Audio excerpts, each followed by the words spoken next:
যাবতীয় প্রশংসা মহান আল্লাহ তাআলার জন্য। সালাতু সালাম বর্ষিত হোক মুহাম্মদ সাল্লাল্লাহু আলাইহি ওয়াসাল্লামের প্রতি।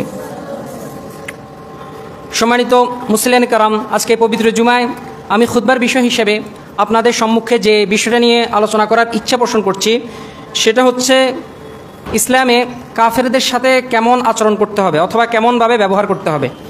ইনশাআল্লাহ নির্দিষ্ট সময় খুবই সংক্ষিপ্ত আকারে এই বিষয়ে আলোচনা রাখার ইচ্ছা পোষণ করছি। ওয়ামা তৌফিক ইল্লা বিল্লাহ আলাইহি তাওয়াক্কালতু ওয়া ইলাইহি উনীব। সম্মানিত মুসলিয়ান কারাম, আজকে যদি আমরা পৃথিবীর দিকে তাকাই, অন্ততপক্ষে যদি পৃথিবী নাও হোক, যদি বাংলাদেশের দিকে তাকাই, তাহলে আজকে আমরা দেখতে পারবো যে মানুষ বিভিন্ন ধর্মে দলে উপদলে বিভক্ত। এর মধ্যে আলহামদুলিল্লাহ আমাদের কাছে ইসলাম ধর্মটা হচ্ছে সত্য দিন। তারপরেও যেহেতু আমরা সমাজে বসবাস করি, আমরা মাঝে মধ্যেই অন্যান্য ধর্মের মানুষদেরকে দেখতে পাই। তো ইসলাম তাদের সাথে কেমন আচরণ করতে বলে, কারণ ইসলাম সম্পর্কে একটা ভুল ধারণা আমাদের সবারই আছে। শুধু এটা যে অমুসলিমদের আছে বিষয়টা তেমন না, এটা কিছু কিছু মুসলমানেরও আছে, যে আমরা মনে করি যে যেখানে কাফের আছে, অমুসলিম আছে, যে সেখানেই তাদেরকে কি করতে হবে, হত্যা করতে হবে, এরকম হয়তোবা কোনো কোনো মুসলিম এরকম মনে করে থাকতে পারি, কিন্তু বিষয়টা আদৌ সত্য নয়।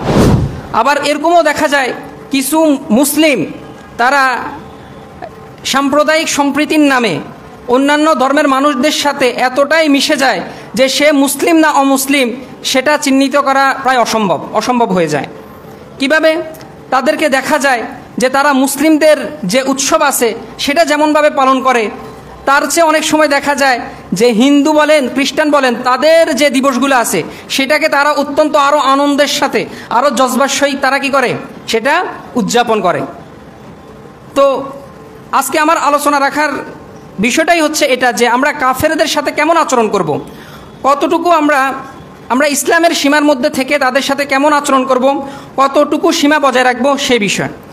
তো আপনাদের প্রতি আমার রিকোয়েস্ট থাকবে, অনুরোধ থাকবে যে আপনারা মনোযোগ সহকারে পুরো খুতবা শোনার চেষ্টা করবেন।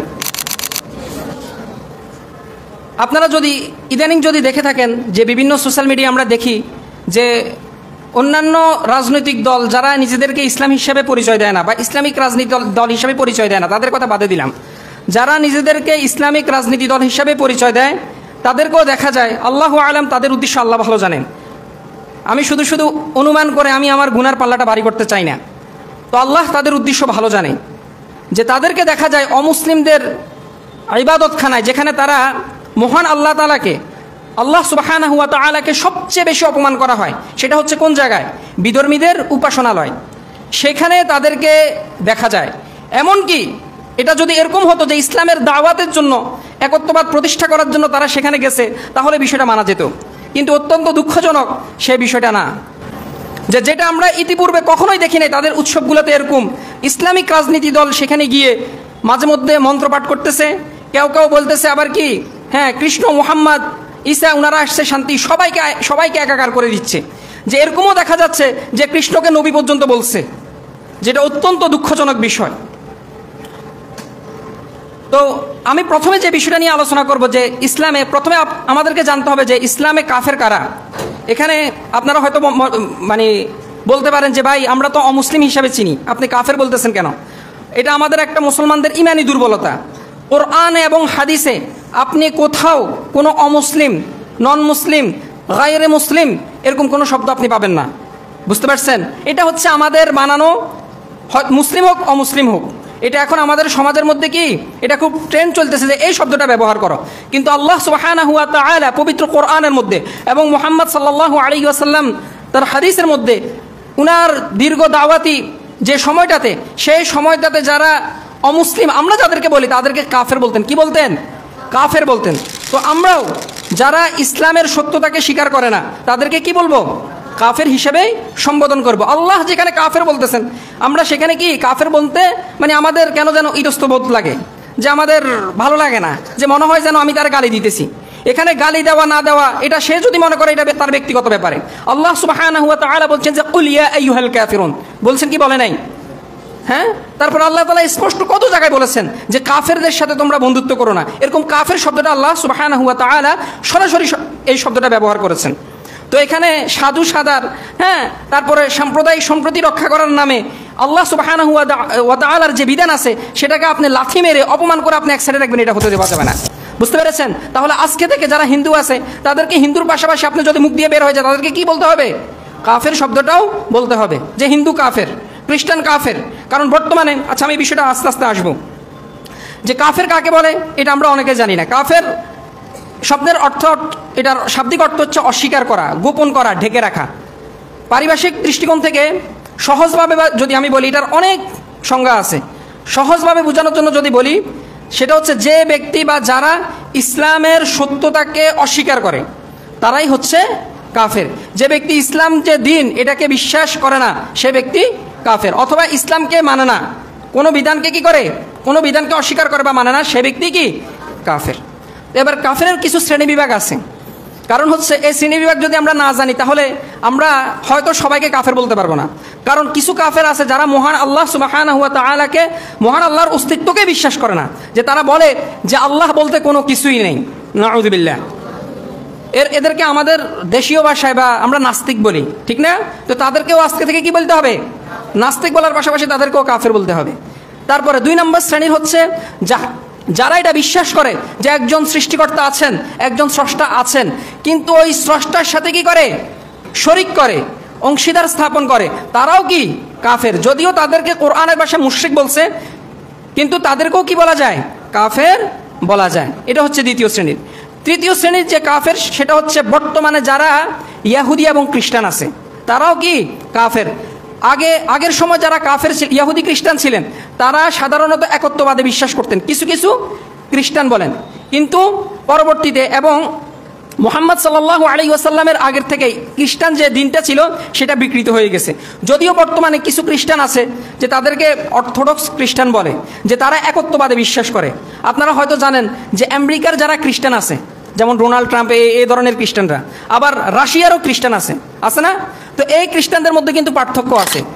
যারা মনে করেন রাশিয়ার খ্রিস্টান আছে তাদের অধিকাংশ তারা হচ্ছে অর্থোডক্স খ্রিস্টান, তারা একত্ববাদে বিশ্বাস করে। মানে তারা এটা বিশ্বাস করে না যে ঈসা আলাইহিস সালাতু ওয়াস সালাম হচ্ছেন স্রষ্টা, তারা এটা বিশ্বাস করে না। বুঝতে পেরেছেন? কিন্তু তারা কাফের কেন? তারা দিন ইসলামকেও সত্য হিসাবে কি করে না, স্বীকৃতি দেয় না বা বিশ্বাস করে না, সেই জন্য তারাও কাফের। বুঝতে পেরেছেন? অথবা কেউ কেউ মুহাম্মদ সাল্লাল্লাহু আলাইহি ওয়াসাল্লামকে শেষ নবী হিসাবে বিশ্বাস করে না। এখানে বিষয়টা হচ্ছে যে ব্যক্তি মহান আল্লাহ তাআলার একত্ববাদকে এবং তার বিধিবিধানকে অস্বীকার করবে, মানবে না, সেই ব্যক্তি কি কাফের।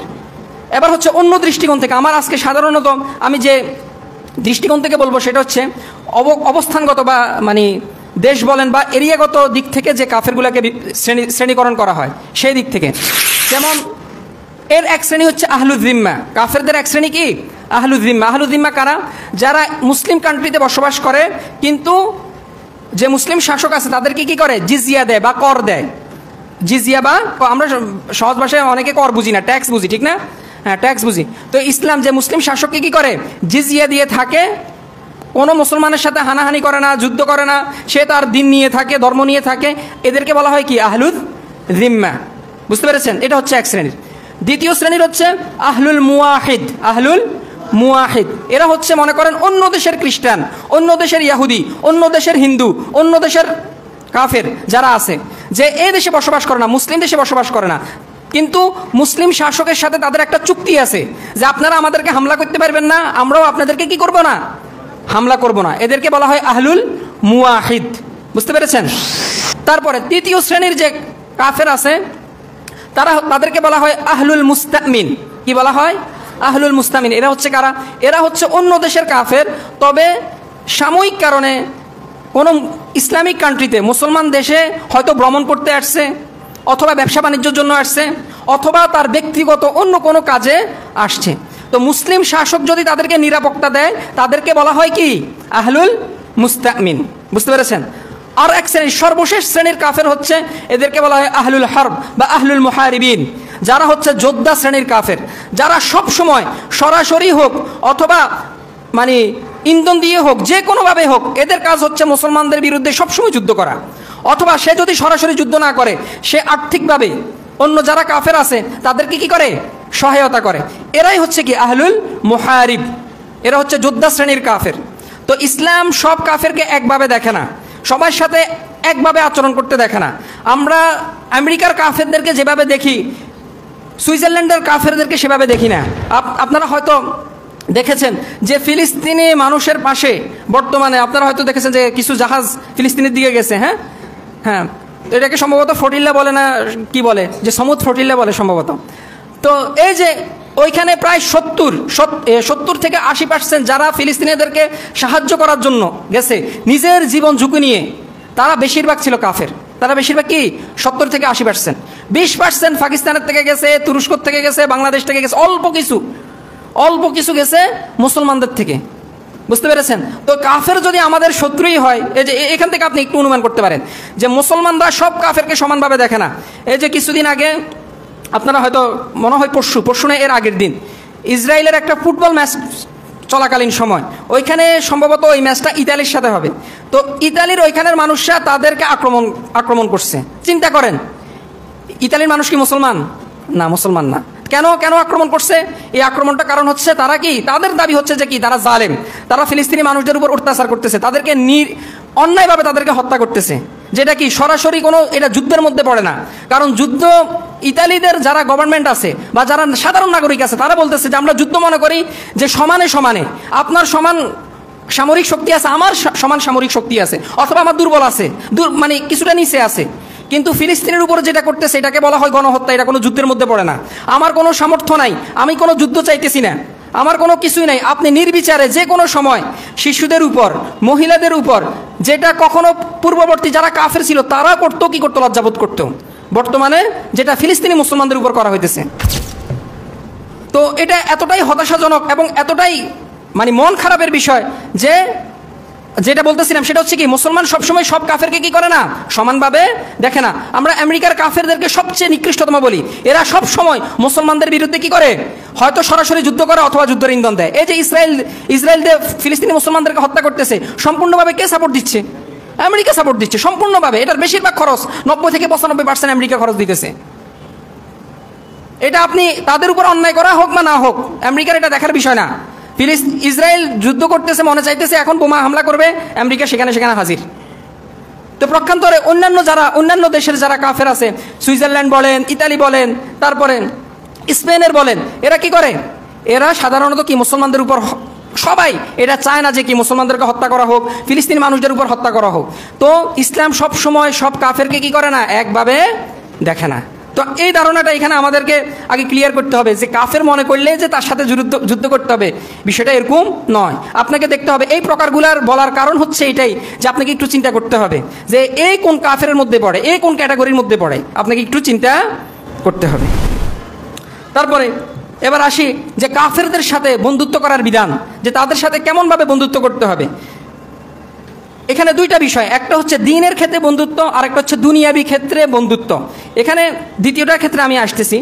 প্রথম যে ক্ষেত্র সেটা হচ্ছে কি দ্বীনের ক্ষেত্রে সকল উলামায়ে কেরাম, সকল মাযহাবের, সকল হানাফি বলেন, শাফিঈ বলেন, সকল মাযহাবের সবাই একমত যে দ্বীনের ক্ষেত্রে তাদেরকে সাহায্য সহযোগিতা করা অথবা তাদের দ্বীনকে সমর্থন করা, তাদের সাথে অন্তরঙ্গ বন্ধুত্ব স্থাপন করা এটা সম্পূর্ণভাবে হারাম।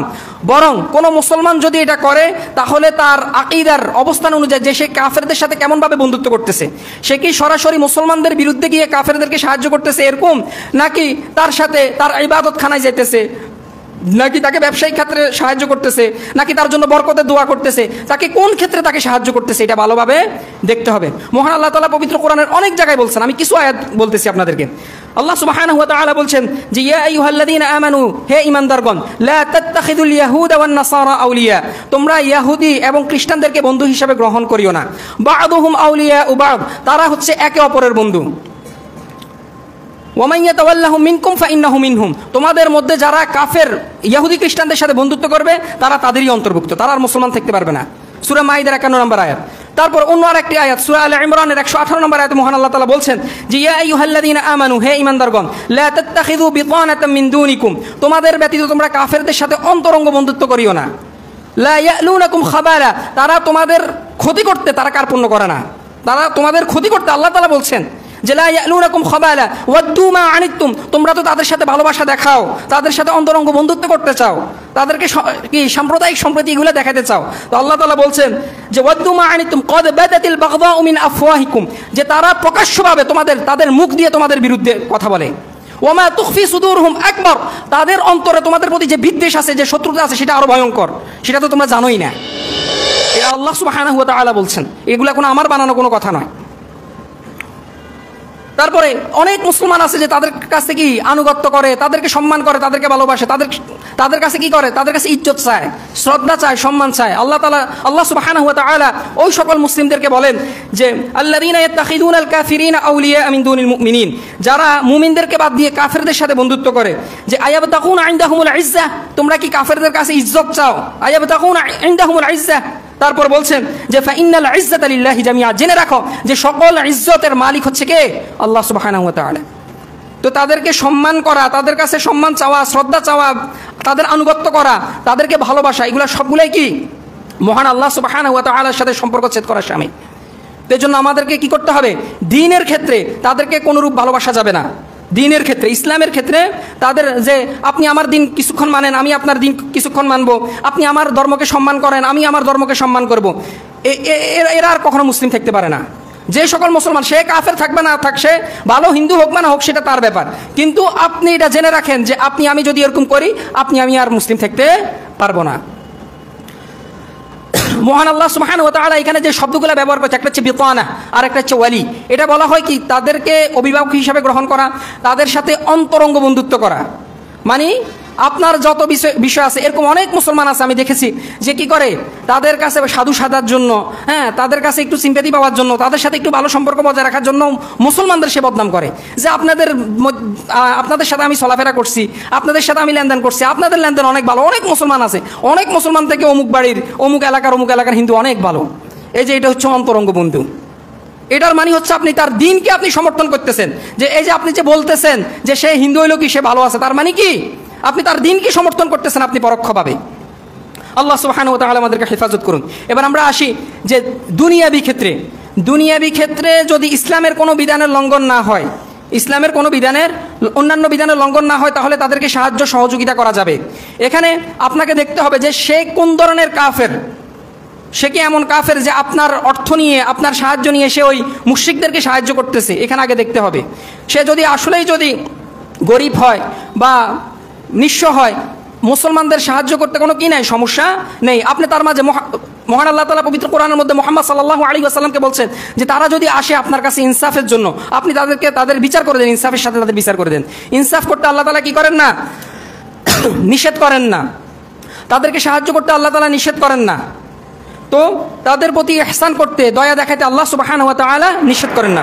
আল্লাহ সুবহানাহু ওয়া তাআলা বলছেন যে সূরা মুমতাহিনার মধ্যে, লা ইয়ানহাকুমুল্লাহু আনিল লাযিনা লাম ইউকাতিলুকুম ফিদ-দীন, আল্লাহ তাআলা নিষেধ করেন না যে তোমাদের মধ্যে দ্বীনের ব্যাপারে যারা তোমাদের সাথে যুদ্ধ করে না, ওয়ালাম ইউখরিজুকুম মিন দিয়ারিকুম, এবং তোমাদের ঘর বাড়ি থেকে তোমাদেরকে বের করে দেয় না।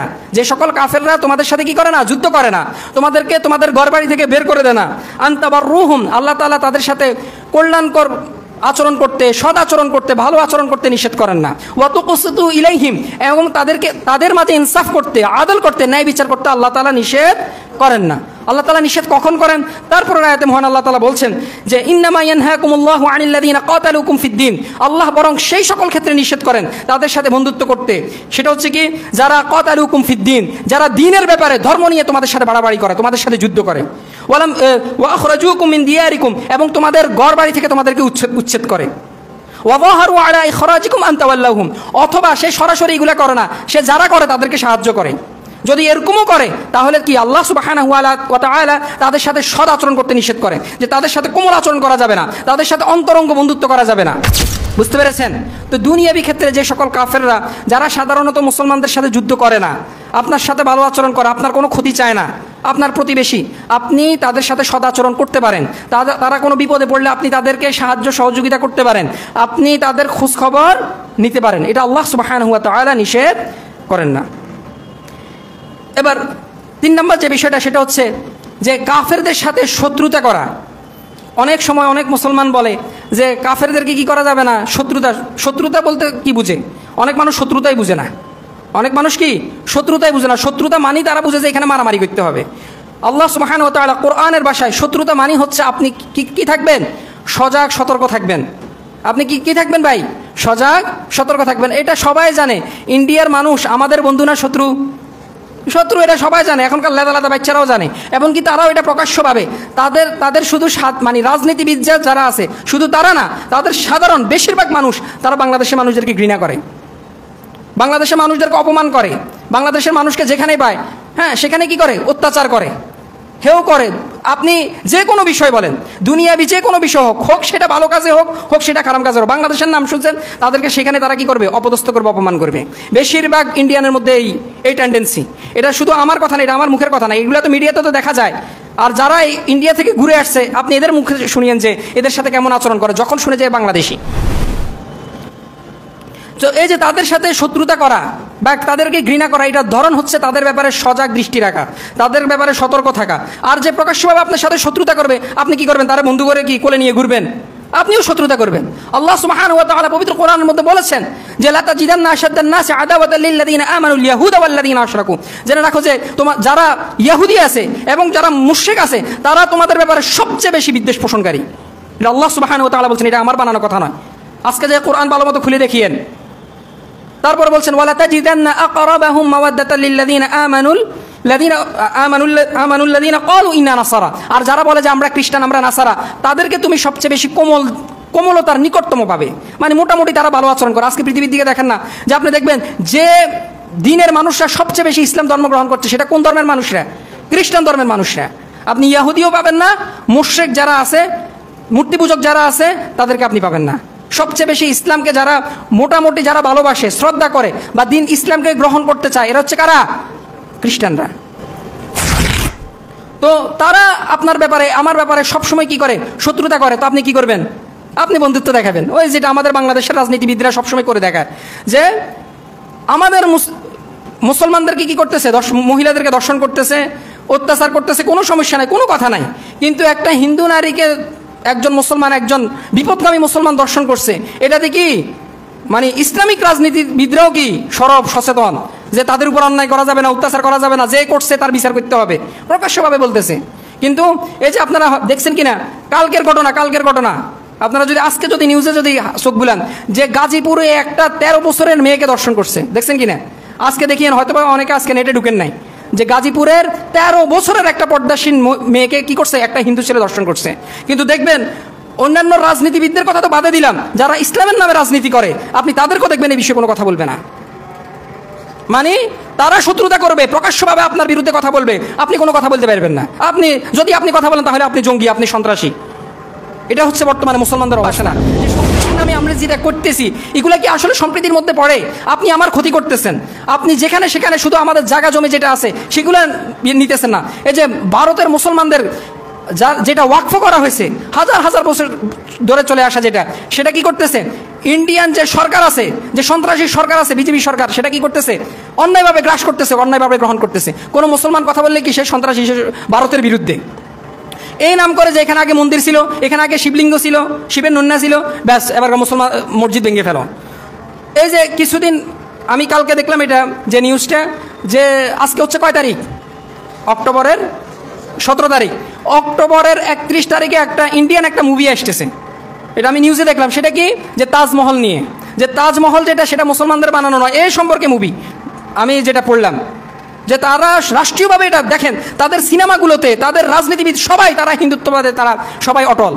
কিন্তু আমি এখনও কি সাধু সাজতেছি না, আমি গণতন্ত্র বিশ্বাসী, আমি সেকুলার, আমি আমার ধর্মটা শুধু আমি মসজিদে পালন করি, কিন্তু অন্যান্য ক্ষেত্রে আমি গণতান্ত্রিক মানুষ, আমি সেকুলার মানুষ, আমি জাতীয়তাবাদে বিশ্বাসী, আমি বাঙালি মুসলমান, আমি বাঙালি। ইসলাম কারোর উপর অন্যায় করতে বলেন, আমরা সেগুলোতে আছি। তারা প্রকাশ্যভাবে তাদের সিনেমাগুলোতে মুসলমানদের যে বিধান আছে প্রত্যেকটা বিধান নিয়ে তারা অপমান করে। সবচেয়ে বেশি যে ধর্মটা অপমান করে সেটা হচ্ছে কি? হিন্দুরা। কিন্তু কি আমরা তাদের ব্যাপারে শত্রুতা করা যাবে না, আপনি এটা বলতে পারবেন না। আল্লাহ জানে আমার কথাগুলো যদি আজকে যদি মিডিয়াতে যায় বা কোনো যদি আইন শৃঙ্খলা বাহিনী ধরে আমাদের ধরে নিয়ে যাবে যে আপনি কি করতেছেন? ধর্মীয় বিদ্বেষ ছড়াইতেছেন। আল্লাহ তাআলা পবিত্র কোরআনে বলছেন, এটা আল্লাহর কথা, এটা আল্লাহ সুবহানাহু ওয়া তাআলার কথা, যে তিনি বলছেন যে তোমাদের ব্যাপারে যারা সবচেয়ে বেশি শত্রুতা করে তারা হচ্ছে কারা? ইহুদি এবং মুশরিকরা, যারা মূর্তি পূজা করে তারা। আপনি কোরআন আজকে খুলে দেখেন, তো তাদের ব্যাপারে আল্লাহ সুবহানাহু ওয়া তাআলা কি করতে বলেছেন? ওই যে আমি একটু আগে মুভির কথা বলতেছিলাম, তো 31 তারিখে কি এটা তাজমহল এটা শাহজাহান বানান নাই, মুঘল সম্রাট যে শাহজাহান আছেন এটা তাজমহল মুঘল সম্রাট বানান নাই, এটা এখানে আগে মন্দির ছিল, এখানে আগে কি ছিল? মন্দির ছিল, এখানে আগে শিবের লিঙ্গ ছিল, বুঝতে পারছেন? তো এখন আল্লাহ জানে এই মুভির পরে কি অবস্থা হয়। দেখা গেছে মুসলমানরা মানে আন্দোলনে নামবে বা মুসলমানরা কিছু বলবে, ব্যাস 2-3টা মুসলমানরা কি করো, গুলি মারি খাই দাও, 2টা মুসলমানরা হত্যা করে ফেরাও। তাদের প্রত্যেকটা মুভির পিছনে এটাই তাদের উদ্দেশ্য। কিছুদিন আগে সম্ভবত আরো 7-8 মাস আগে আরেকটা মুভি আসছে, আমি মুভিটার নাম ভুলে গেছি, যে সম্রাট আওরঙ্গজেব রাহিমাহুল্লাহ উনাকে একজন ভিলেন হিসাবে দেখানো হয়েছে, অথচ মুঘল শাসকের মধ্যে সবচেয়ে বেশি যে ধর্মপরায়ণ শাসক ছিলেন, সবচেয়ে বেশি যে ধার্মিক ছিলেন, কোরআনের হাফেজ ছিলেন, ইনসাফকারী একজন শাসক ছিলেন, সেটা হচ্ছে মুঘল সম্রাট আওরঙ্গজেব আলমগীর রাহিমাহুল্লাহ। উনাকে নিয়ে আজকে কি করতেছে, তারা বিভিন্নভাবে অপমান অপদস্থ করতেছে তাদের মুভির মাধ্যমে, এমনকি এটা বলতেছে রাজনৈতিকভাবে যে তার কবর যেখানে পাও সেখানে তার কবর আছে, কবর উঠে ফেলতে হবে। তো আমি তাদেরকে বলি যে তোমাদের অওকাত, তোমাদের সামর্থ্য শুধু এটাই আছে যে মুর্দা মানুষের সাথে কেমন, তোমরা তো সারা জিন্দিগিতে আওরঙ্গজেব রাহিমাহুল্লাহকে কিছু করতে পারো না, উনার একটা পশম পর্যন্ত ছিটতে পারো নাই, যা করবে সেটা কি কিসের উপর করতে পারবে? তোমাদের অওকাত এখানেই আছে যে সেটা তার কবরের উপর করতে পারবে। আমি তো বলি যে তোমরা করো, তোমাদের পুরুষত্ব এখানেই আছে যে কবর পর্যন্ত, যে মুসলমান মারা গেলে তার কবরকে ধ্বংস করতে পারবে, মুসলমান জীবিত থাকতে তোমরা মুসলমানদেরকে কিছুই করতে পারবে না।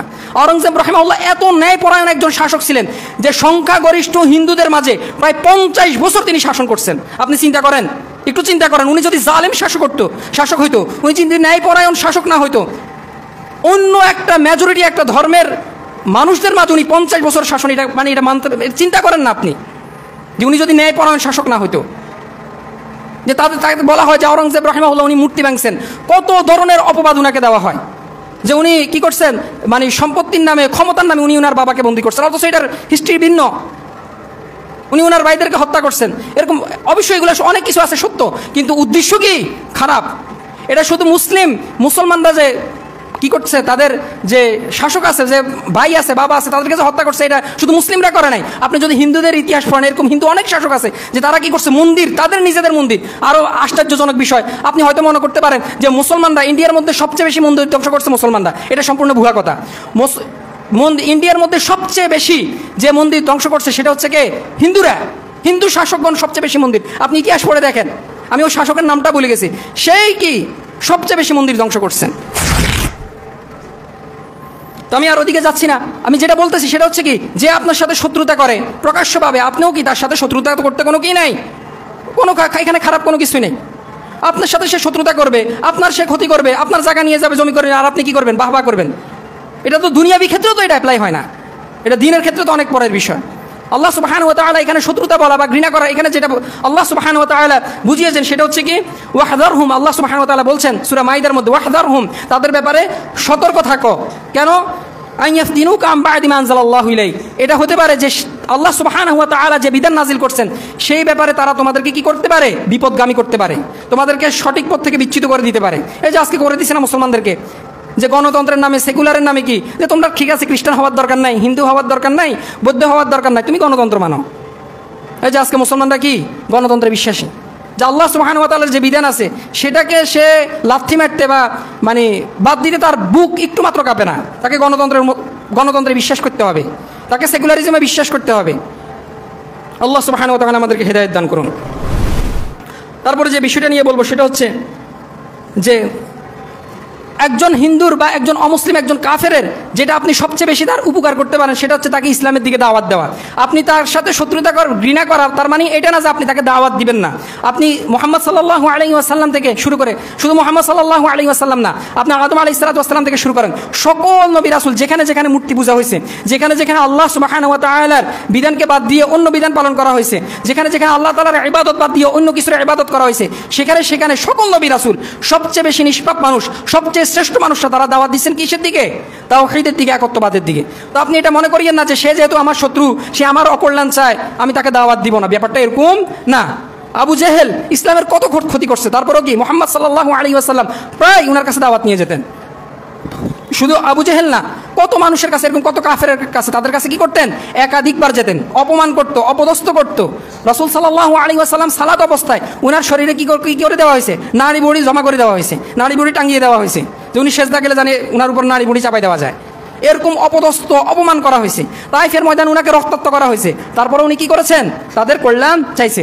আপনি একজন হিন্দু বা খ্রিস্টানের, আমি তো বলি অনেক মুসলমান হয়তো খারাপভাবে দেখবেন, যে একজন হিন্দু যদি মারা যায় আমি মামুনুর রশিদ সবচেয়ে বেশি কষ্ট পাই। একজন হিন্দু যদি মারা যায় সবচেয়ে বেশি কষ্ট পাই কে? আমি মুসলিম, আমি মামুনুর রশিদ সবচেয়ে বেশি কষ্ট পাই। কেন? এখন আপনার প্রশ্ন হতে পারে, কারণ হচ্ছে না জানি আল্লাহ সুবহানাহু ওয়া তাআলা কিয়ামতের দিন এই কাফেরের জন্য আমাকে দাঁড়া করে রাখতে পারে, যে তুমি এই কাফেরকে কেন দাওয়াত দিলে না, সে তো জানে না। তো আপনি এটা মনে করিয়েন না। অনেক সময় আমি দেখি, আমরা মুসলমানরা দেখি যে তারা যখন মারা যায়, হ্যাঁ, আমরা অনেক খুশি থাকি, হ্যাঁ, কিন্তু কি বিষয়টা এরকম না। আপনি এটা চিন্তা করে দেখেন, এই কাফেরের জন্য আপনাকে প্রশ্ন করতে পারে কিয়ামতের দিনে, এই কাফেরের জন্য আপনি ধরা খাই যেতে পারেন, যে সে বলবে আল্লাহ আমি তো জানি না, আমার প্রতিবেশীতে এই মানুষটা ছিল, আমার প্রতিবেশীতে আব্দুল্লাহ ছিল, আব্দুর রহমান ছিল, এ তো কি কখনো আমাকে ইসলামের কথা বলে না, এ যদি ইসলামের কথা বলতো আমি অবশ্যই ইসলাম গ্রহণ করতাম। তো কি আল্লাহ সুবহানাহু ওয়া তাআলা তাকে কি করবে সেটা পরের বিষয়, কিন্তু আপনি আমি ধরা খেয়ে যাব। বুঝতে পেরেছেন? এই জন্য সবচেয়ে কল্যাণ করে, এবং এটা ফরজ মুসলমানদের, যে তারা যতই আমাদের কল্যাণ না চাক, আমাদের যতই কল্যাণ চাক, তাদের কি করা? তাদেরকে কল্যাণ করা। আপনি একজন ইহুদি, একজন খ্রিস্টান, একজন কাফেরের যেটা সবচেয়ে বেশি যেটা কল্যাণ করতে পারেন সেটা হচ্ছে কি? তাকে ইসলামের দাওয়াত দেওয়া। আল্লাহ সুবহানাহু ওয়া তাআলা অনেক জায়গায় তাদেরকে বলছেন যে আপনি বলেন যে আল্লাহ সুবহানাহু ওয়া তাআলা এক, কুল হুয়াল্লাহু আহাদ, বলছে না? কত জায়গায় বলছেন যে আল্লাহ সুবহানাহু ওয়া তাআলা এক। তারপরে আল্লাহ সুবহানাহু ওয়া তাআলা যে কাফেরদেরকে, অমুসলিম যারা আছে, আহলে কিতাব যারা আছে, তাদেরকে দাওয়াত দেওয়ার কৌশল পর্যন্ত বলে দিয়েছেন, যে কুল ইয়া আহলাল কিতাব যে তাআলাউ ইলা কালিমাতিন সাওয়াইন বাইনানা ওয়া বাইনাকুম, হে আহলে কিতাব যারা আছো, যে আসো আমরা সেই কথার দিকে যেটা আমাদের এবং তোমাদের মাঝে এক। সেটা কি? আল্লাহ না'বুদা ইল্লাল্লাহ, আমরা এক আল্লাহ ছাড়া কারো ইবাদত করব না, ওয়ালা নুশরিকা বিহি শাই, এবং আল্লাহ সুবহানাহু ওয়া তাআলার সাথে কাউকে কি করব না? শরীক করব না। তো আপনি তাকে দাওয়াত দেন, আপনি যেভাবে পারেন সেভাবে দাওয়াত দেন। এখানে আমি যেটা সাজেস্ট করবো সেটা হচ্ছে যে আমাদের বাংলাদেশে যেহেতু বেশিরভাগ কাফের কারা, আমাদের বাংলাদেশে সবচেয়ে বেশি কাফের কারা? হিন্দুরা। তো আপনি ডক্টর জাকির নায়েকের একটা লেকচার শুনতে পারেন যে similarities between Islam and Hinduism, যে ইসলাম এবং হিন্দু ধর্মের মধ্যে সাদৃশ্য। তো আপনি এটা শুনেন, কিছু নোট করেন, তাদের মাঝে দাওয়াতি কাজ করেন। এখানে যারা বাইরে আছেন আমি তাদেরকে অনুরোধ করবো যে আপনার সাথে যদি কারো কোনো এরকম হিন্দুর যদি লেনদেন থাকে, ব্যবসা সংক্রান্ত লেনদেন থাকে, আপনি তাকে দাওয়াত দেন। প্রথম যে কাজ সেটা হচ্ছে কি করা? আপনি যে একজন ভালো মুসলিম, আপনি যে একজন শান্তিকামী মুসলিম, আপনার কথাবার্তা কি করা? তাকে আপনার আখলাক দেখানো। এটা হচ্ছে প্রথম দাওয়াতি স্টেপ। প্রথম আপনি সুদের সাথে যুক্ত, আপনি ঘুষের সাথে যুক্ত, সে আপনাকে একজন করাপ্টেড মানুষ হিসেবে জানে, আপনি তাকে ইসলামের দাওয়াত নিয়ে গেছেন, মোটেও কাজ হবে না। বুঝতে পেরেছেন? হ্যাঁ। তো এই জন্য তাদের মাঝে আগে উত্তম আখলাক, তাদের সাথে উত্তম আচরণ করা, তাদের সাথে উত্তম ব্যবহার করা, তারপর আপনি তাকে কি করেন? ইসলামের দাওয়াত দেন। এটা আপনাকে দিতেই হবে। সূরা আসর অনুযায়ী আল্লাহ সুবহানাহু ওয়া তাআলা বলছেন যে ইন্নাল ইনসানা লাফি খুসর, যে সমস্ত মানুষ কি ক্ষতিগ্রস্ত, একদম সমস্ত মানুষে বলছে। তারপর আল্লাহ তাআলা বলছে যে 4 শ্রেণীর মানুষ আছে, যদি 4টা গুণ থাকে, 4টা যদি গুণ থাকে মানুষের মধ্যে, তাহলে তারা ক্ষতিগ্রস্ত না। একটা হচ্ছে কি? ইল্লাল্লাযিনা আমানু, 2 নম্বর হচ্ছে ওয়া আমিলুস সালিহাত, সৎ কাজ, 3 নম্বর হচ্ছে ওয়া তাওয়াসাউ বিল হক, পরস্পরকে সত্যের কথা বলা। এই যে সত্যের কথা বলা এখানে মানে কি? অমুসলিমদেরকে দাওয়াত দেওয়া।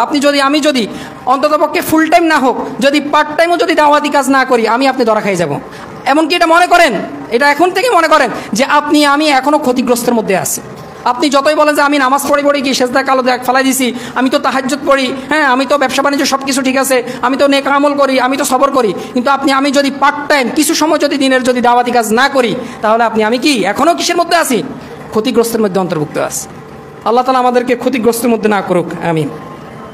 তো তাদেরকে অবশ্যই কি করতে হবে? দাওয়াতি কাজ করতে হবে। তাদের মাঝে হিকমার সহিত তাদের কাছে কি করতে হবে? দাওয়াতি কাজ করতে হবে। আল্লাহ তাআলা কোরআনে কত জায়গায় বলছেন যে তাদের মাঝে দাওয়াতি কাজ করো। তোমাদের মধ্যে এরকম একটা গ্রুপ থাকা দরকার যে তাদের মাঝে কি করবে? দাওয়াত দিবে, তাদেরকে কল্যাণের কথা বলবে। তারপর বলছে যে উদউ ইলা সাবিলি রাব্বিকা বিল হিকমা, মানুষকে হিকমতের সহিত ডাকো, ওয়াল মাউইযাতিল হাসানা, উত্তম উপদেশ দিয়ে, উত্তম আচরণ দিয়ে তাদেরকে ডাকো, ওয়াজাদিলহুম বিল্লাতি আহসান, যদি সেটাও যদি কাজ না হয় তাদের সাথে উত্তম পন্থায় তর্ক করো। এজন্য আমি কি এই পয়েন্টটা আমি এই জন্য আনছি যে আমরা অনেক সময় মনে করি যে এরা তো কাফের, এরা তো আমাদের খারাপ চায়, ভালো চায় না, এদের মাঝে কি করা যাবে না, এদেরকে ভালো কথা বলা যাবে না বা এদের কাছে যাওয়া যাবে না। না, আপনাকে অবশ্যই তাদের সাথে উত্তম আচরণের পাশাপাশি কি করতে হবে? তাদের কাছে ইসলামের দাওয়াত দিতে হবে। অনেক মুসলমান আছে যে বলে যে ভাই বলবো কোনো লাভ হবে না, এরা জানে সব কিছু। না ভাই, এটা বলে আপনি কিয়ামতের দিনে আপনি রেহাই পাবেন না। আমি কি পাবো না? রেহাই পাবো না, এটা বলে। এই জন্য আপনি সরাসরি যান, সে শুনুক বা না শুনুক এটা তার ব্যাপার। আমাকে কি আল্লাহ তাআলা এটার জন্য ধরবে যে অমুক কৃষ্ণদাস সে কেন মুসলমান হইল না, আপনি কি এই জন্য প্রশ্ন করবে? না, আপনাকে প্রশ্ন যেটা করবে যে তুমি পৌঁছাই দিছো কিনা। বুঝতে পারছেন? হ্যাঁ, আপনি আল্লাহ সুবহানাহু ওয়া তাআলা কত জায়গায় বলছে যে হে মুহাম্মদ আপনি হচ্ছেন একজন বার্তাবাহক, যে ফাযাক্কির ইন্নামা আনতা মুযাক্কির, আপনি শুধু একজন সতর্ককারী, আপনি আর কিছু না। আপনাকে আর টেনশন, আপনি কি তাদের জন্য জীবন দিবেন নাকি? মুহাম্মদ সাল্লাল্লাহু আলাইহি ওয়াসাল্লাম এত বেশি উদ্বিগ্ন ছিলেন, যিনি মাঝে মধ্যে কান্না করে দিতেন ছোট বাচ্চাদের মতো, যে কেন তারা ইসলাম ধর্ম গ্রহণ করতেছেন না। আল্লাহ তাআলা সাথে সাথে কোরআন আয়াত নাজিল করতেন। আপনারা যদি কোরআন যদি ভালোভাবে পড়ে দেখেন দেখবেন এরকম অনেক আয়াত আছে, আমি অন্ততপক্ষে 7-8টা আয়াত জানি, যেখানে যে আল্লাহ সুবহানাহু ওয়া তাআলা মুহাম্মদ সাল্লাল্লাহু আলাইহি ওয়াসাল্লামের যে কাফেররা কেন ইসলামে আসতেছে না, উনার যে ব্যথা সেটার কথা বর্ণনা করছেন, যে হে মুহাম্মদ আমি তো দেখতেছি যে তুমি তোমার জীবনটাকে দিয়ে দিবা তাদের জন্য, তাহলে আপনি শুধু একজন সতর্ককারী ছাড়া আপনি আর কিছুই নয়। তারা শুনুক বা না শুনুক এটা তাদের ব্যাপার, আপনি শুধু কি করেন ব্যাস জানাই দেন। বুঝতে পেরেছেন? আপনি আমি হেদায়েতের মালিক না, আপনার আমার কাজ হচ্ছে কি করা, তাদের মাঝে দাওয়াতটা পৌঁছে দেওয়া। তারপরে 5 নম্বর যে বিষয় সেটা হচ্ছে যে কাফের মুশরিকদেরকে, কাফের মানে যারা অমুসলিম বলেন মুশরিক আছে, তাদেরকে দুনিয়াবি ক্ষেত্রে যে বিভিন্ন অনুষ্ঠান আছে এগুলাতে দাওয়াত দেওয়া যাবে, এবং তারা যদি তাদের অনুষ্ঠানে যদি আপনাকে দাওয়াত দেয় আপনিও সেটা গ্রহণ করতে পারেন। ভালো মতো বুঝিয়েন, এটা না বুঝলে বিপদ আছে। আজকে তো এই সাম্প্রদায়িক সম্প্রীতি এই সমস্যা হয়তো এইগুলো নিয়ে। এখানে 2টা বিষয়, একটা হচ্ছে ধর্মীয় অনুষ্ঠান আর একটা হচ্ছে সামাজিক অনুষ্ঠান। তাদের যত মনে করেন আপনার ধর্মীয় অনুষ্ঠান, আমাদের ধর্মীয় উৎসব কি, ধর্মীয় অনুষ্ঠান কি, ঈদুল আজহা, ঈদুল ফিতর, আমাদের দিনের যে অনুষ্ঠানগুলো আছে এগুলাতে কি করা যাবে না, তাদেরকে ডাকা, তাদেরকে আপ্যায়ন করা, তাদেরকে এগুলা কিছুই করা যাবে না। বুঝতে পারছেন? কারণ হচ্ছে আমরা যে উৎসব পালন করি এটা হচ্ছে কেন, শুধু আল্লাহ সুবহানাহু ওয়া তাআলার ইবাদত মনে করি আমরা উৎসব পালন করি। আমরা আমাদের মনের খায়েশাত পূরণ করার জন্য, হ্যাঁ, এটার জন্য আমরা আমাদের উৎসব পালন করি না। আমাদের যে আমরা উৎসব পালন করি এটা হচ্ছে কেন, আল্লাহ সুবহানাহু ওয়া তাআলা যে বিধান দিয়েছেন এই বিধান পালন করার জন্য আমরা আমাদের উৎসব পালন করি। বুঝতে পেরেছেন? তো আপনার দিনের যে উৎসব আছে সেটার ক্ষেত্রে তাদেরকে দাওয়াত দেওয়া যাবে না। যদি তারা চলে আসে দাওয়াত ছাড়া সেটা ভিন্ন বিষয়, তাদের সাথে তখন সুন্দর আচরণ করবেন, এমনকি তাদেরকে বলবেন যে এটা হচ্ছে আমাদের ধর্মীয় অনুষ্ঠান, ধর্মীয় উৎসব। এবার যদি সামাজিক কোনো অনুষ্ঠানে মনে করেন বিয়ের অনুষ্ঠান বা অন্য কোনো এমনি আপনি দাওয়াত, এই ক্ষেত্রে কোনো কি নাই, সমস্যা নেই, আপনি দাওয়াত দিতে পারেন। তবে এই ক্ষেত্রে খেয়াল রাখতে হবে তারা যে সকল বিষয় তারা খায় না, তারা দিন মনে করে খায় না। মনে করেন সে একটা বিয়ে অনুষ্ঠানে গেছেন, আপনি তার সামনে ইচ্ছাকৃতভাবে আপনি গরুর গোশত দিয়ে দিলেন, যদিও তাদের ধর্মীয় গ্রন্থে আছে গরুর গোশত খাওয়া কি বৈধ, তারা কিন্তু এটা ধর্মীয়ভাবে তারা ভুলভাবে বুঝে তারা এটা পালন করে না, যে তারা এটা খায় না, তারা গরু গোশত খাওয়া এটাকে কি মনে করে, অন্যায় মনে করে। তারা যেহেতু এটাকে অন্যায় মনে করে তাহলে আপনি তাদেরকে সেই গোশত দিয়ে কি করবেন না, সেই খাবার দিয়ে তাদেরকে আপ্যায়ন করবেন না। সবচেয়ে উত্তম হচ্ছে তাদের জন্য আলাদা ব্যবস্থা করা, আলাদা টেবিলের ব্যবস্থা করা।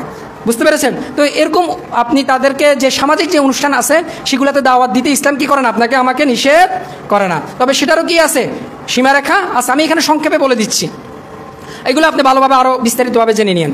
তারপরে এবার আসি যে ধর্মীয় যে অনুষ্ঠান আছে, এবার যদি তারা সামাজিকভাবে আপনাকে দাওয়াত দেয়, মনে করেন তাদের কোনো বিয়েতে, এই ক্ষেত্রে যদি ইসলামের অন্য কোনো বিধান যদি লঙ্ঘন না হয়, মনে করেন কাফেরদের যে বিয়ের অনুষ্ঠান আছে আপনারা যদি দেখেন যে এইগুলা খুবই খারাপ, বিশেষ করে ফ্রি মিক্সিং, পর্দার কোনো কি নাই, ভালাই নাই। আপনি যদি জানেন যে এখানে পর্দার কোনো কি থাকবে না, পুরুষ মহিলা একসাথে খাবারে বসে যাবে, দেখা গেছে মুসলিম নারীরা খাবার টেবিলে বসছে, এখানে হিন্দু যারা কাফের আছে তারা চলে আসবে। তো এই ক্ষেত্রে যদি আপনি জানেন বা যদি এরকম কোনো কিছু দেখেন সাথে সাথে উঠে যেতে হবে, এখানে কি করা যাবে না, এই অনুষ্ঠান আপনাকে পালন করা, এই সম্প্রীতি রক্ষা করা, এটার ব্যাপারে ইসলাম আপনাকে বলে না। ইসলামের লঙ্ঘন করে কোনো বিধানকে আপনি লঙ্ঘন করবে, আপনি কি সাধু সাজবেন, এটা ইসলাম আপনাকে অনুমোদন দেয় না। আর ধর্মীয় উৎসব, ধর্মীয় অনুষ্ঠান এটা তো যাওয়ার প্রশ্নই আসে না। রাসূল সাল্লাল্লাহু আলাইহি ওয়াসাল্লাম বলছেন যে মান তাশাব্বাহা বিকওমিন ফাহুয়া মিনহুম, যে ব্যক্তি অন্য কওমের সাথে সাদৃশ্য অবলম্বন করে সে তাদের অন্তর্ভুক্ত।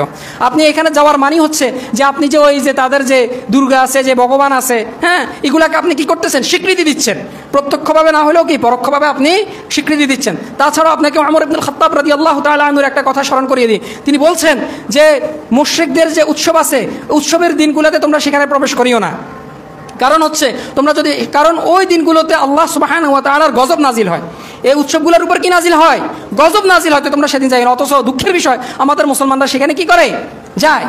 এটা শুধু ওই আমি বললাম না যে তথাকথিত যারা রাজনৈতিক দল আছে শুধু তারা না, যারা ইসলামের নামে রাজনীতি করে তারাও যায়, এমনকি তাদেরকে কি করে এখানে শুভেচ্ছা বিনিময় করে। আল্লাহ আমাদেরকে হেফাজত করুক। এটা যদি আপনার আকীদার বিষয়, এটা আল্লাহ ভালো জানে। যদি এরকম বিষয় হয় যে হ্যাঁ আপনি বাধ্য হয়ে দিচ্ছেন, সেটা হচ্ছে ভিন্ন বিষয়। আমার জানা মতে এখানে আপনাকে বাংলাদেশে এরকম পরিস্থিতি এখনো হয় নাই যে আপনাকে অস্ত্র তুলে বা কি আপনাকে বাধ্য করবে যে কি করো তাদেরকে শুভেচ্ছা জানাও। কই, আমার তো কেউ কখনো বাধ্য করে নাই। এখানে কতজন আছে এরকম যে তারা রাজনীতিবিদ কি খালি 1-2 জন? কত রাজনীতিবিদ আছে? সবাই কি এখানে যারা হিন্দু আছে তাদেরকে শুভেচ্ছা জানাইছে তাদের ধর্মীয় উৎসবে? না। তাহলে কে আপনাকে বাধ্য করতেছে? ওই শয়তান আপনাকে বাধ্য করতেছে। আল্লাহ আমাদেরকে হেফাজত করুন। বুঝা গেছে? তো এই বিষয়টা একটু ভালোভাবে ক্লিয়ার হয়ে নিন যে দাওয়াত দেওয়ার ক্ষেত্রে যে ধর্মীয় বিষয়, তাদের কোনটা ধর্মীয় কোনটা সামাজিক, এটা আপনাকে ভালো মতো জানতে হবে। তারপরে সে যে কাফের, সে যে আমার জন্য যে এই যে অনুষ্ঠানের আয়োজনটা যে করছে, এখানে কি পর্দার ইসলামের কোনো বিধান লঙ্ঘন হচ্ছে কিনা, যদি লঙ্ঘন হয় তাহলে সেটা যাওয়া যাবে না। তাকে বলতে হবে যে আমরা যদি যাই, আগে কথা বলে নেবেন, তাহলে আমাদেরকে এরকম ব্যবস্থা করতে হবে, আমরা কোনো এগুলোর সাথে কম্প্রোমাইজ করতে পারবো না। বুঝতে পেরেছেন? যদি এরকম সুযোগ সুবিধা হয় তাহলে আমি যেতে পারবো, কোনো সমস্যা নেই। তারপরে 6 নম্বর যে বিষয়টা, সেটা হচ্ছে কাফের মুশরিক যারা আছে তাদের সাথে লেনদেন করা যাবে। তাদের সাথে কি করা যাবে ভাই? লেনদেন করা যাবে, এটাতে কোনো সমস্যা নাই। তাদের সাথে ব্যবসা বাণিজ্য করেন, আপনি তাদেরকে ঘর ভাড়া দেন, এটাতে কোনো হারাম কোনো কিছু হবে না। ইবনে কুদামা রাহিমাহুল্লাহ তিনি আল মুগনির ভিতরে বলছেন যে আল কুফারু ইযা লাম ইয়াকুনু মুহারিবিনা জাযাত তাআমুলু মাআহুম বাইআন ওয়া শিরাআন ওয়া ইজারাতান, যে কোনো কাফের যদি সে যোদ্ধা শ্রেণীর কাফের না হয়, যদি সে মুহারিব না হয়, তোমার সাথে যদি যুদ্ধ না করে, সে যদি শান্তিকামী যদি কাফের হয়, তাহলে তাকে ঘর ভাড়া দিতে, তার সাথে লেনদেন করতে, ব্যবসা বাণিজ্য করতে ইসলাম তোমাকে কি করে না? নিষেধ করে না। তারপরে রাসূল সাল্লাল্লাহু আলাইহি ওয়াসাল্লাম স্বয়ং নিজেও তিনি কি করতেন? কাফেরদের সাথে লেনদেন করতেন। বুঝতে পেরেছেন? হ্যাঁ। তারপরে 7 নম্বর যে বিষয়টা বলবো সেটা হচ্ছে, একটু আগে বললাম যে তাদের জন্য দোয়া করা, অভিনন্দন জানানো, শুভেচ্ছা বিনিময়। এটা কিছু বলি যে আজকে আমরা দেখি যে কি তাদেরকে বিভিন্নভাবে, হ্যাঁ, ওই তাদের যে ধর্মীয় উৎসবগুলো আছে এগুলাতে কি করে? শুভেচ্ছা জানায়। এটা যদি সে অন্তর থেকে জানায় তাহলে সে মুরতাদ, সে ইসলাম থেকে বের হয়ে গেছে। কারণ সে প্রত্যক্ষভাবে না হোক, সে পরোক্ষভাবে সেটা কি করতেছে? স্বীকৃতি দিচ্ছে, সে ওই দুর্গাকে স্বীকৃতি দিচ্ছে। আল্লাহ আমাদেরকে হেফাজত করুক। যে একজন মুসলিম, আমাদের মুসলমানদের নৈতিকতা আজকে কোথায় চলে গেছে, যে আমাদের মুসলমানদের গায়রত, আত্মমর্যাদা আজকে কোথায় হারাই গেছে। যে আমি কি করতেছি, আল্লাহ সুবহানাহু ওয়া তাআলা পবিত্র কোরআনের কত জায়গায় এই যে এই সকল মূর্তির অসারতা, কাল্পনিকতা, তারপরে তারা যে কত অসহায় এই মূর্তিগুলা, এগুলা স্পষ্টভাবে বর্ণনা করছেন।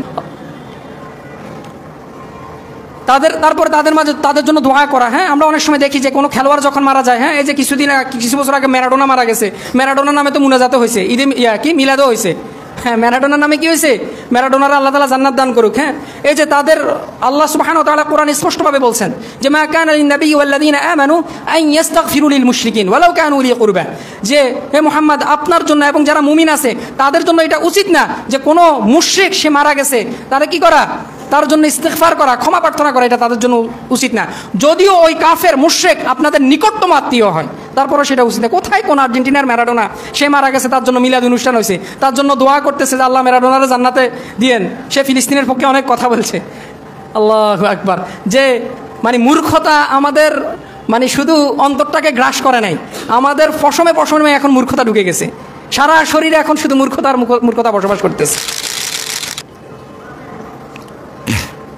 তো এখানে আপনি যদি তাদের দুনিয়াবি যদি কোনো কল্যাণ হয়, মনে করেন তার বিবাহ অনুষ্ঠান হয়েছে, বা সে ব্যবসায় ভালো করছে, সে রেজাল্ট ভালো করছে, তার চাকরি হয়ে গেছে, আপনি দুনিয়াবি ক্ষেত্রে দুনিয়াবি শব্দ দিয়ে তাকে অভ্যর্থনা জানানোতে এটা ইসলাম নিষেধ করে না। আপনি তাকে কনগ্রাচুলেশন বলেন, আমরা বলি না যে কনগ্রাচুলেশন, অভিনন্দন, ঠিক আছে, ওয়েলকাম, তারপরে হাই, হ্যালো। আপনি দুনিয়াবি যে সকল শব্দগুলো আছে এগুলা বলতে বা এই ধরনের শব্দ প্রয়োগ করতে ইসলাম আপনাকে নিষেধ করে না। বুঝতে পেরেছেন? তো আপনি এই সকল শব্দগুলো ব্যবহার করতে পারেন, কিন্তু আল্লাহ আপনার ব্যবসায় বরকত দান করুন, ঠিক আছে। তারপর হচ্ছে কি, হ্যাঁ, তারপরে আল্লাহ আপনার কি বাবারে মাফ করে দেন, জান্নাত, অনেক ভালো মানুষ, কি আল্লাহ জান্নাত দান করুন। হ্যাঁ, হয়তো বা সে কি মুখে মুখে কাফের থাকলেও মনে মনে হয়তো কি মুসলমান আসিল, কারণ এরকম মানুষ, সে অনেক ভালো ছিল, এরকম মানুষ কাফের হয়ে মৃত্যুবরণ করতে পারে না। এই যে আপনার যে অনুমান, হ্যাঁ, এই সকল অনুমান করা যাবে না, এই সকল অনুমান করা যাবে না। তারপরে তাদের জন্য রহমতের দোয়া করা, হ্যাঁ, তারপরে কল্যাণকর দোয়া করা। তাদের আপনি যে দোয়াটা করতে পারেন একমাত্র সেটা হচ্ছে কি, তার হিদায়তের জন্য দোয়া করা। রাসূল সাল্লাল্লাহু আলাইহি ওয়াসাল্লাম কাফের মুশরিকদের জন্য দোয়া করছেন, তবে সেটা কিসের দোয়া? হিদায়তের দোয়া করছেন, যে আল্লাহ আপনি একে হেদায়েত দান করেন, একে আপনি ইসলামের সুশীতল ছায়ার মধ্যে নিয়ে আসেন। বুঝতে পেরেছেন? আপনি এই সকল দোয়া করতে পারবেন, অন্য সকল দোয়া করা যাবে না। তারপরে 8 নম্বর বিষয় আমি শেষ করে দিচ্ছি, 5 মিনিট লাগবে আর, যে কাফেরদের বিয়ে করা। আজকে তো আমরা যে আমাদের ওই গার্লফ্রেন্ড বয়ফ্রেন্ড কালচার, তারপর ওই সাম্প্রদায়িক সম্প্রীতি, এটা এতটাই বেশি নর্মালাইজ হয়ে গেছে। হ্যাঁ, মানে একজন কাফেরকে বিয়ে করতেছে, যে আমি শুধু তা কাফেরকে বিয়ে করার মানে যুক্তি কি, আমি তার ভালোবাসি, সে আমার সাথে ভালো আচরণ করে, সে অন্যান্য মানুষদের মতো না। আল্লাহ সুবহানাহু ওয়া তাআলা এটা হারাম করেছেন।